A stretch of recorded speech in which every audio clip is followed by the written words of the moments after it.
Okay, so we don't have to spend a lot of time on version control because everybody's sort of already been using it, but it's worth taking a little bit closer look at not only how we got to where we are with the version control that everybody's using now. You know, a lot of people, the first time they start using Git, which we've been using, are a little bit overwhelmed by sort of how many options it has. So a little bit of context in why it got that way is going to be helpful, and that'll be a nice segue into using it to do distributed teams and teams of teams. So this section is called version control for the two pizza team, and I think as we mentioned earlier, the two pizza team is a term credited to Jeff Bezos of Amazon for what he thought was the maximum effective size for a technical team, is the number of people you can feed with two pizzas. And you know, we can make jokes about Americans being fat and stuff like that, but let's just go with two pizza teams. But a little bit of perspective. So you know, I wouldn't say that I've been programming for 40 years, but I have been programming long enough to remember that version control used to be a lot simpler than it was today. That's probably because the more common model was you had a lot of people on a time-shared computer. So the original source code control system, which was kind of a key part of the Unix environment in the early days, and the revision control system, RCS, which lasted a good long time, were actually the first version control systems that are the ancestors of things like Git now. And in those systems, if somebody checked out a file because they were going to edit it, nobody else in the universe could edit that file at the same time. So that seems foreign today, but if you're all on the same machine and the files all live in one file system and you're all accessing it in that same place, that's not the craziest idea. CVS, which some of you may have worked with, concurrent version system, made the bold observation that it might be okay to allow multiple people to edit files at the same time, because in practice, in a well-organized project, their edits shouldn't collide that often. So the whole idea is you could have multiple versions of a file sort of out in the wild at the same time, and in most cases, when you try to merge the changes, unless people didn't know what each other was doing, you'd rarely get conflicts. That's why it's the concurrent version system. So that was sort of the mid-1980s. And you know, the tools started getting more and more sophisticated. Subversion, which is the early 2000s, added the ability to do branches and to manage branches separately from managing the trunk of development. And it also made it much easier for programmers to work remotely. So you could still have a lot of people working on the same files at the same time, but there was still sort of a single place where the truth lived. There was a single repo that Subversion called the Master Repo, that was the gospel, right? When you were finished making changes, the only way your changes would actually be permanent is if you pushed to the one true golden repo. And although we've been sort of using Git that way, as we'll see next, there's a lot of other usage models for Git that don't tie you to there's one repo that's the entire truth. So you know, today's version of version control is a little overwhelming because of the number of different things it does, but in some sense, every feature that Git has is there for a reason to support distributed development. So let's review the simple cases first that we've already been doing, and then we'll talk about branches and other ways that Git's used by teams that actually use some of these crazy features. So we've already sort of had the basic experience of handling a merge conflict and what that means. Basically, it means that we've got a repository that has some file.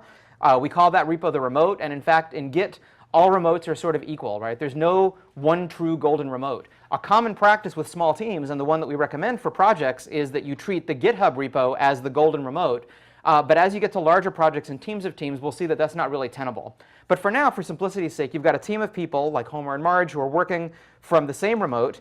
And Homer will clone that repo to his computer. He'll make some changes to the file. In the meantime, Marge will make some changes to the same file and push those changes back to the repo. And now when Homer tries to push his changes back, he's going to get an error because there's a conflicting commit. So we're going to come back to this in a moment, but this is the basic scenario that arises, or that can arise, when you've got the ability for multiple people to work on the same file. And of course, as we know now, the resolution is Homer has to merge the changes that sort of got pushed in ahead of him, reconcile any conflicts that might arise on his local copy, and then once that's happened, and in some cases, those changes might be very simple. It might be a matter of the file has really just changed in two different places. In other cases, it might actually require manual reconciliation. Two people tried to change the same parts of the same file, and they made changes that aren't compatible with each other. Now, if that happens, that's usually a tip-off that there's some dysfunctional organization thing in your team, because supposedly everybody's supposed to know what each other is doing so that they don't stomp on each other's changes. But regardless, once that's happened, he should be able to resolve any of the commits. And then once the commits have been resolved, he can push back to master, and everybody's happy. So the basic concept in all of this is the GitHub commit. And unlike earlier version control systems, in Git, a commit really refers to the entire tree, right? So the way to really think about it is when you say commit, it's not like you're saving a set of diffs. The thing getting recorded is the entire tree structure. Now, there's a lot of intelligent compression that happens so that it doesn't take up as much space as if you did this naively. But it really is the case. In early version control systems, what actually got stored was the diffs between one version of a file and another version. And probably, if you've used git diff to look at differences between two committed versions of a file, you might think that that's what Git's doing, but that's actually not the case. When you git diff two versions of files, it actually is doing the diff at that moment. It's actually the complete files that are getting stored. Every commit ID has this long 40-digit hex ID that is supposed to be unique in the universe.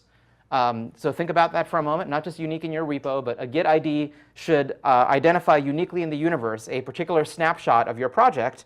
Of course, in most cases, those are too cumbersome to remember, so there's a number of ways you can abbreviate it. And the reason you do this is there's a number of Git commands that allow you to either inspect other versions of the file or other versions of the repo, or to make specific inquiries about the differences between your version and some other version. And the idea that the notion of the comparison unit is really the tree actually makes this easier, right? You're saying relative to the state of the tree at that time, and I have the state of the tree at this other time, for these files, show me what changed in between those two. So you always end up using the commit ID to do that, and in most cases you can either use a unique prefix of the commit ID, so just enough hex digits to distinguish it from anything else in that repo. And there's also a number of symbolic names that are provided, which, as we'll see in a moment, are very, very useful if you want to undo something. So head is the most recently committed version on the current branch, and that's relative to your copy of the repo. Orig head is if you've just done a merge. And by the way, when you say git pull, that's really a two-step process, right? Git pull means get the latest copy of the entire repo from the remote and merge the head of that repo with the head of my own repo. Again, you're not actually copying over every single file. There's a lot of smart compression that happens. But when you say git pull, you're really getting an entire copy of the entire repo as it exists somewhere else. So this is one of the distinguishing features of Git, is everybody who's working on the project has a complete copy of the repo, including all of its history. Right? After I've done a git pull, I can see everything anyone has ever done on that repo, including myself. So if I'm doing a pull, and part of the reason for the pull is I need to do a merge, one of the things that might go wrong is the merge causes some disastrous merges to happen that I didn't really want. So helpfully, Git sets orig head to point to the version of the head of your current branch before the merge happens. So basically, it's giving you a marker to roll back to. You can also talk about the nth previous commit relative to the head using twiddle. You can say, or equivalently, 2 commits before a unique commit ID. And you can also say things like branch name at date. In a moment, we're going to talk about branches and why you would use them. But this notation means whatever commit was the most recent one as of 1 September 2012 on the master branch. And as you might imagine, there's a million other date formats and things that can be parsed. So roughly speaking, if it has ever existed in some commit, you can name it. And you can make comparisons against it. And this is particularly useful if you accidentally do things you didn't mean to do. So for example, if you do a git reset -hard to orig head, remember that orig head is the most recent commit before the time when you tried to do a merge with what's in your copy of the repo. Reset -hard means, oh my god, forget I did that. Like wipe out all of the things that the merge tried to do and let me actually go back to my own repo and make some edits so that when I really try to do the merge, it won't be quite so disastrous. --hard is intended to remind you that this is going to delete stuff. Right? So to the extent that a merge caused some changes to happen in your locally committed files, reset --hard will make those changes be incinerated. And in the case of a merge, that's OK, right? Because you could always redo the merge if you wanted to replay them. Be careful doing git reset --hard of head, because remember that head means the last commit that I actually committed in my local copy. So if I do a commit and then I make some changes and I use reset --hard head, I'm blowing away the changes that I just made without having committed them. So kind of a good rule of thumb is because there's a million ways to undo things in Git, it's always a good idea to commit conservatively. Commit costs basically nothing, and it gives you sort of a safe haven that you can retreat to if things get screwed up. Much better than sort of making a lot of changes, having some of them work, some of them don't work, and you've got no clean way to sort of roll back the ones that broke while keeping the ones that were good. You can also see what a file looked like at some previous point in time. You can say git checkout and give a commit ID, which again can be the long hex number string, or it can be one of the symbolic names. And it basically means retrieve a copy of this file as it existed in that commit, or more than one file if you want. And you can also generalize these to compare different versions. For example, I can say, do a diff of the current version of some set of files against those same files as they appeared in a previous commit. Very useful for sort of seeing what specific things changed in a file. And like before, we can give a date and a branch. So for these files, show me how they look now as compared to how they looked in the master branch on this previous date. Git blame gives you a log of who did what. So remember, when you first set up Git, you're supposed to tell it what your email address is. Well, one of the reasons for that is that whenever you commit, it records the email address of the person who did the commit. So this is useful for saying not just what changed in a file, but who made each of those changes so that you know who to go throw rotten potatoes at.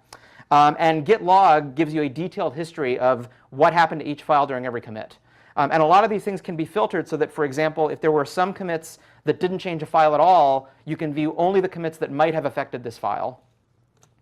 And then finally, as I said, whenever you're done with something, you feel like you're at a good place, commit conservatively, because it's really easy to roll back those commits and to undo them, and push frequently, because that also gives you a backup copy of your repo in GitHub or wherever in the cloud you're storing it.